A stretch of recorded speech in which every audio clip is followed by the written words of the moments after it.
Shalom saudaraku, hari ini kita kembali mendengarkan firman menyapa.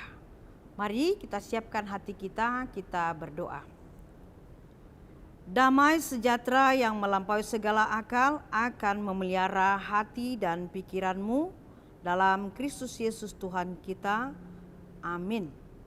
Saudaraku sepengharapan dalam Yesus Kristus, firman Tuhan hari ini tertulis di dalam kitab Yesaya pasal 62 ayat 2, demikian firman Tuhan.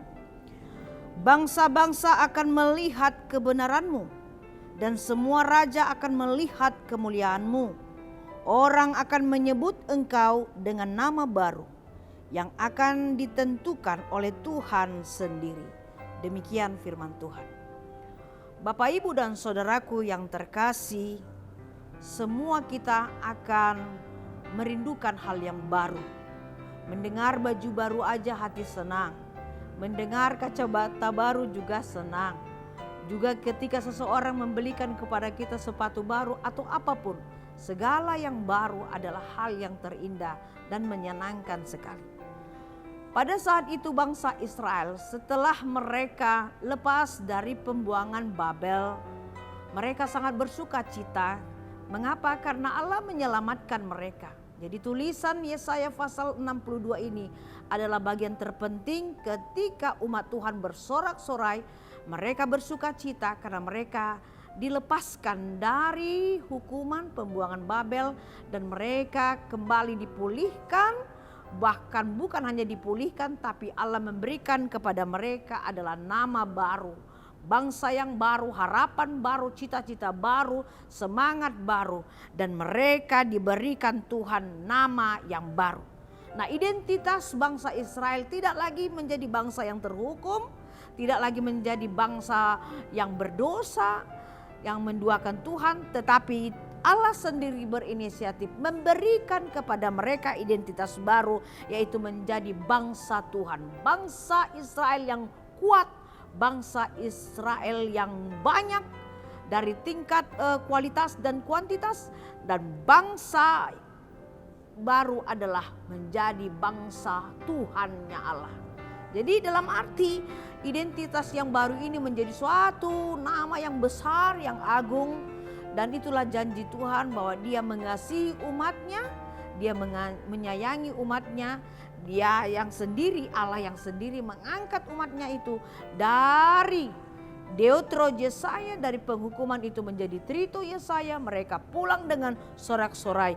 Mereka adalah anak-anak Tuhan. Itulah nama identitas yang baru. Mereka menjadi bangsa Israel yang kuat, kokoh, yang hidup di dalam penebusan Allah. Nah, janji Allah itu akan selalu dilakukan Tuhan di dalam kehidupan mereka. Mereka menjadi bersorak-sorai dan akhirnya Tuhan menginginkan ketika identitas baru diberikan kepada mereka, jangan lagi kembali kepada kehidupan lama. Tetapi mereka harus hidup menjadi umat Tuhan, menjadi bangsanya Tuhan, menjadi anak-anak Tuhan. Jadi perbuatan mereka juga harus mencerminkan hubungan mereka dengan Allah. Supaya bangsa lain melihat begitu barunya, begitu indahnya kehidupan umat Tuhan pada saat itu.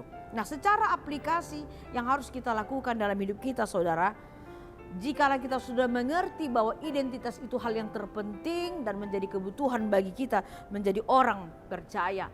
Identitas itu juga ada bagi kita ketika kita menerima keselamatan dari Tuhan melalui baptisan kudus. Kita menjadi anak-anaknya Tuhan, bukan anak-anak dunia lagi.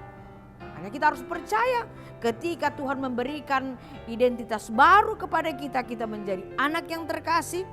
Mari kita menerima nama yang baru itu. Menjadi orang yang bebas dari dosa, orang yang ditebus dari kesalahan, dari dosa. Kita menjadi anak yang dimenangkan, anak yang dicintai oleh Tuhan, dan menjadi anak-anak Tuhan. Untuk itu sebagai anak Tuhan, apa yang harus kita lakukan menjadi tugas dan tanggung jawab kita, saudaraku, yaitu mari kita hidup dengan cara bagaimana anak-anak Tuhan. Apa yang dikehendaki Bapa kepada kita harus kita lakukan. dan cerminan totalitas kehidupan kita ini haruslah mencerminkan menjadi anak-anak merdeka, anak-anak bersukacita, anak-anak yang selalu patuh dan setia kepada Bapanya yang di surga. Itulah anak-anak Tuhan. Semoga firman ini meneguhkan iman kita dan mengingatkan kita bahwa kita, saya dan Anda adalah anak-anaknya Tuhan. Tuhan memberkati kita. Amin. Mari kita berdoa. Terima kasih Tuhan buat firman-Mu mengingatkan kami bahwa kami adalah anak-anak-Mu. Kami adalah umat Tuhan yang percaya, dan sebagai umat Tuhan, yang sebagai hamba Tuhan, sebagai anak-anak Tuhan, kami harus hidup di dalam kesetiaan, kepatuhan kepada firman-Mu dan melakukan hal-hal yang baik dan benar. Karena Tuhan menginginkan kami sebagai anak-anak Tuhan yang selalu bekerja, berpikir, berkata, bersikap dan berbuat sesuai dengan kehendak Tuhan saja. Jadikan kami Tuhan menjadi anak kesayangan, karena kami ingin selalu hidup di dalam kesukaan-Mu.